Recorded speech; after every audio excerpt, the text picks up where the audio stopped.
Welcome to Module 3.4, Managing Forms and Form Validation. I'm thrilled to have you here, and I'm your instructor, the NetQuest 1. In this lesson, we'll explore the essential concepts of managing forms and implementing form validation in React applications. Forms are a fundamental part of web applications, and React provides powerful tools for managing form data and ensuring that the data entered by users is valid and accurate. This module covers how to create and manage forms and implement form validation in React. 1. Form creation.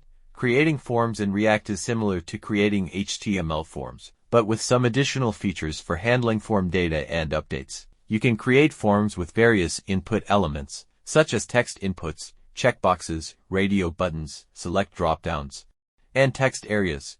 React's controlled components allow you to manage form data via state. 2. Handling form input. To handle form input, you capture user interactions by using event handlers, e.g., onChange on form elements. These event handlers update the component state with the current input values, providing real-time feedback to the user. 3. Form submission. Form submission can be handled using the onSubmit event on the form element. You can prevent the default form submission behavior using prevent-flow to control what happens when the form is submitted. 4. Implementing form validation. Form validation is crucial to ensure that user input meets specific criteria or constraints. You can implement form validation by adding custom validation functions or using libraries like Yup or Formic. Validation functions check the user's input against specific rules, such as required fields, minimum and maximum lengths, or regular expressions. 5. Providing feedback to users.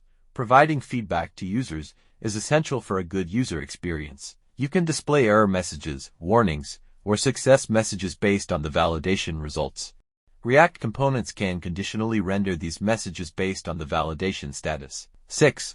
Conditional form submission. You can conditionally allow or disallow form submission based on the validation results. For example, you can disable the form submission button until all validation criteria are met. 7. Handling form reset. To reset the form's input fields and validation messages, you can use the form.reset method in combination with state updates. 8. Libraries for form management. React provides a range of libraries like Formic, Redux Form, and React Hook Form that simplify form management, validation, and state handling. These libraries offer pre-built solutions for common form-related tasks. Managing forms and implementing form validation is essential for building user-friendly and error-tolerant web applications. By understanding these concepts, you can create forms that collect and validate user data effectively, ensuring a positive user experience. Whether you are working on simple contact forms or complex data entry forms, form management and validation are key skills for React developers.